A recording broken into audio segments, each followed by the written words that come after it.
I'm starting this video off as went on a little drive to High River, stopped off at the hitching post, making good use of the tailgate table there. Stopped and got some takeout.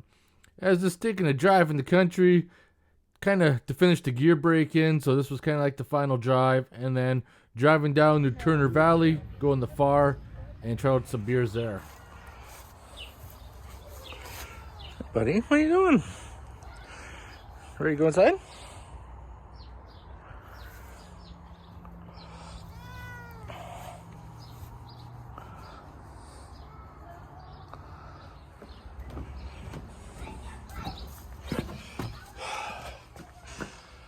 Alrighty.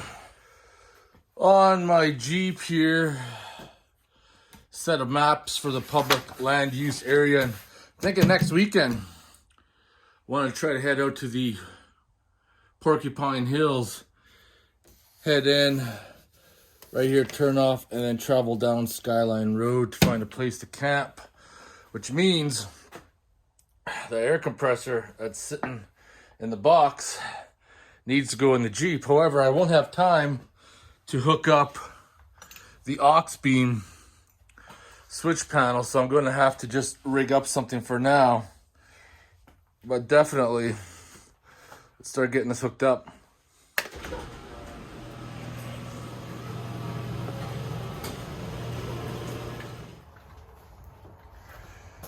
Yeah, I can't wait to get all these projects done on the JK so I can go back working on the TJ.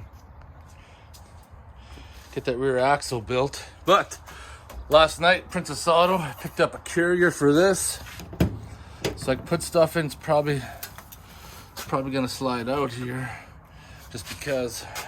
Shut her down. Was pretty cheap. It fits on top of the rack. I picked up some other things. Picked up this little folding stove. Not that I'd ever probably need it, but it's $5. And then I picked up a manifold for the air locker, and you never have enough tarps. I do have a bunch of things in this box: airline, air down. This is a regulator, it's a bulkhead fittings, some other attachments, etc. Man, it didn't take long to fill that up. Got some recovery gear in there, tarps. Gotta try to figure out where I'm thinking about gonna put the air compressor and tank. I was thinking if it'll fit, put the air compressor on this coming down, mount the tank somewhere on here, because I'm never gonna remove the hard top again. I know the previous owner always had the hard top off, he had a soft top on it. I'm not a hard top remover person. I know that makes some people sad. Just like on the TJ, I never had the hard top taken off. Let's see if we can figure out. Right now, I don't know what's going on. Kind of raining, kind of stops, kind of sunny. Weird weather today. Not exactly sure what happened here, but I'm disconnecting this auxiliary power wire that the previous owner ran to the back. And the only thing I tried to do is run the cooler off it. Couldn't get it to work. And now this fuse is all melted up.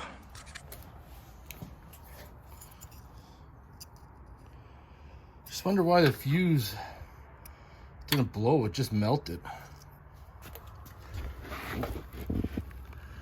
It looks like they're connected there, and that went to this auxiliary port, which I might just take out, use those wires since they're already ran for the air compressor. Just cut this end off, re-splice it to run this with the fuse tap. I think that might be the best choice. Then I gotta figure out, I'm lacking real estate here. So I got the aux beam control panel here. It comes with a long battery cable and then a short one. But the problem is I don't really have any real estate, and I still gotta mount the things for the ARB lockers, which I'm gonna run the pressure regulator and the solenoids into that manifold block and probably attach them maybe off on the firewall somewhere. Try to figure out something there. If I mounted a plate that attached to the Genesis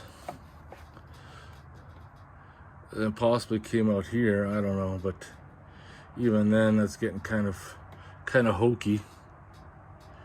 I need to find somewhere. I mean, but then if I need to get my battery cables off, that'd be a pain in the butt. My only other option would be come off the firewall there, back behind the motor. All right, air tank. Where can the air tank go where it's going to function?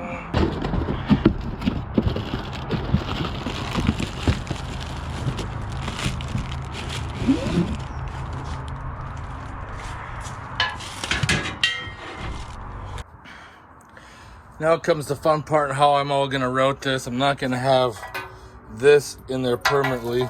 I'm actually gonna thread the quick connect in there and then use that piece on that far end. Of course, the air drain should go on the bottom.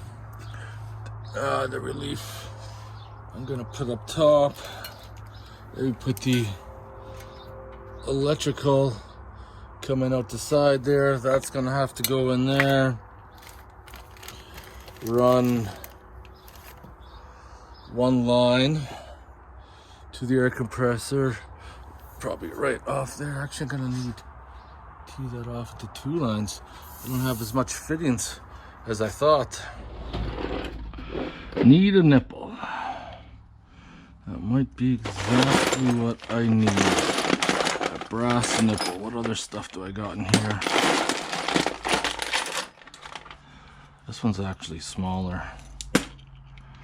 Smaller is better in this case.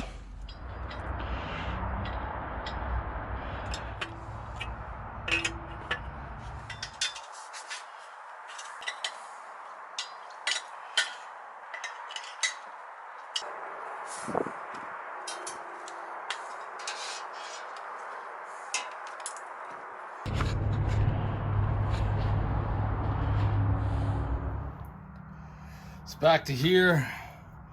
I already got a connection down there. I'm not gonna cut this piece out. This is for a different wiring setup, but this is the OEM wire that it came with, so I'm gonna cut this fuse section out, connect it to here, run it to there. All right, they give you a good healthy chunk of wire, that's for sure. This end here, I'm just gonna shorten up the wires a little bit, run the other side of this shielded connection. I could have heat shrinked this too, would have made a more waterproof connection, but I just spliced into the existing wire. But I should put heat shrink on the other end of this. I guess we're scrapping that plan. 2 kits of heat shrink and nothing to work. So electrical tape it is. Sometimes you gotta do what you gotta do. It's a nice solid connection. So this actually takes 30 amp fuse, but I have nothing in there yet. So I'm just running the power for the time being.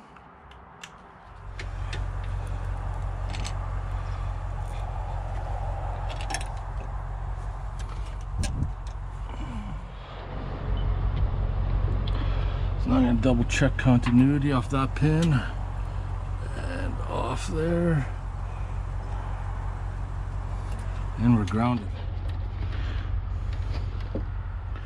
Just going to cut the positive off right there and cut the negative off at the base and pull this out.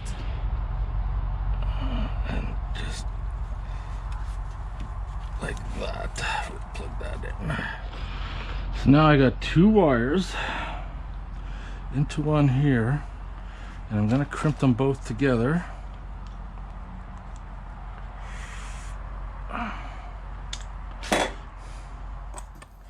So the reason why I got 2 wires on this one here, because one's supposed to be a trigger from ignition on, but it's going to be powered always. So even when the vehicle's turned off, the air compressor can be ran. Now when the aux beam box is set up, the trigger's going to be ran to that. But for right now, this is how it's going to be ran. That's why I got 2 wires. So I need to plug into that wire right there. So then this ground that was ran from the other 12-volt power accessory, I'm going to plug it into the ground coming off the box. Now there's only 2 more wires left to connect, and that's this one here. It says connect to trigger switch positive, and then this wire right here that was supposed to come from a key ignition. Those are both going to be tied up in the back of here, back of this switch here, and after those are connected, we're ready to fire it up. All right, if everything's wired correctly, I should just be able to turn this on.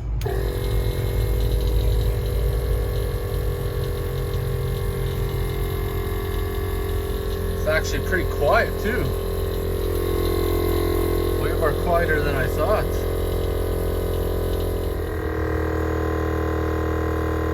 I'm actually quite impressed with how quick this thing is.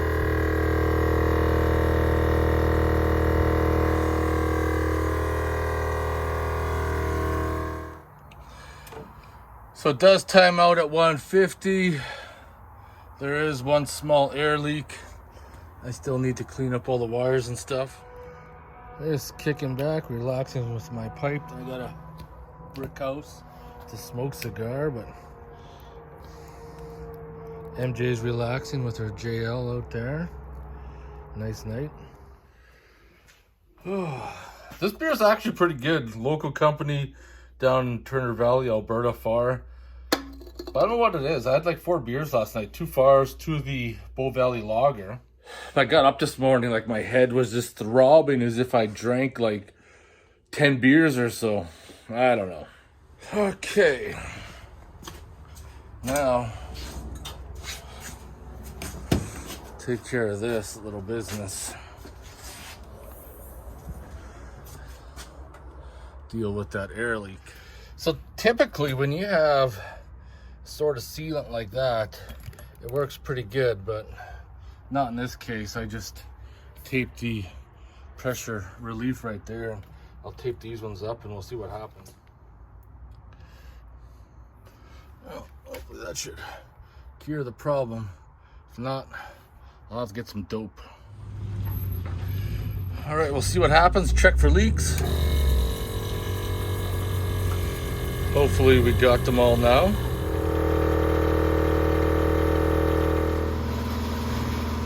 The other compressor's running, but that's where we're at. Looks like one more leak from that drain cock. And I think another one that I should have used tape on. Oh, well.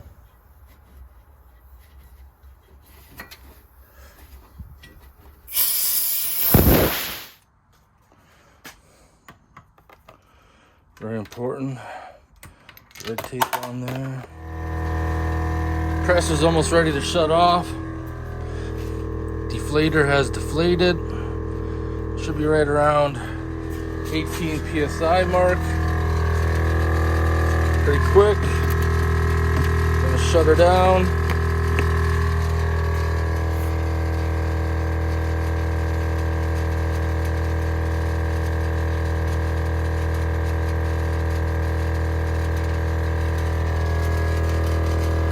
Any second now.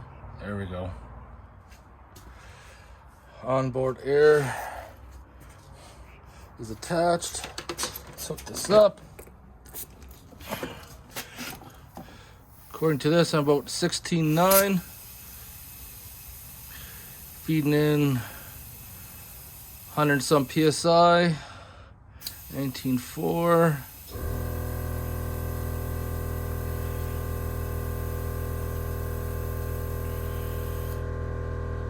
$22.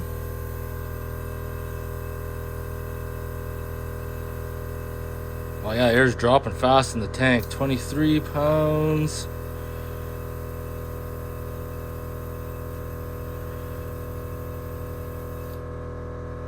$25.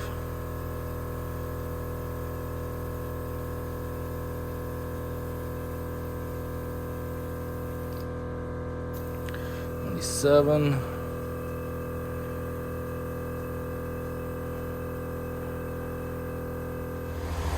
I just started the Jeep, so it's not taking quite a load on the battery, but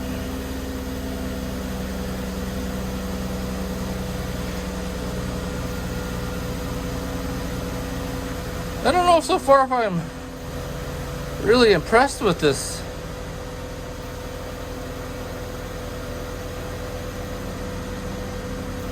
Close enough. I mean, I thought that 2.5 gallon tank would be enough to keep up, but apparently you'll drain that whole tank feeling a 35. Well, shut her down.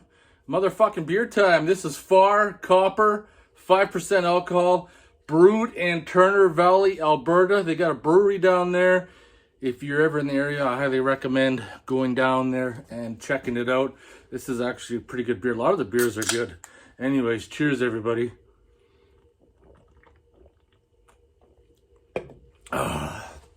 Well, gonna honestly say, now that I have the air compressor installed, I'm not really all that sure. I've been totally 100% impressed with it. I think it's gonna work very hard to inflate 4 35-inch tires that have been dropped down to 18 psi. It's a lot of air. That's a lot of air. I mean, this is what you get. I paid under $500 for that kit. Now, if I would have bought the ARB dual compressor, which is over $1,000, then it would have been a lot better, right? I'm not knocking it. I took a cheaper way out. Not totally impressed with it, but at the same time, a person can also get a larger. They do make a larger compressor for it, so I may look at something like that in the future. But right now, I'm just gonna test it. I'm just gonna play around with it. I'm gonna see how it works.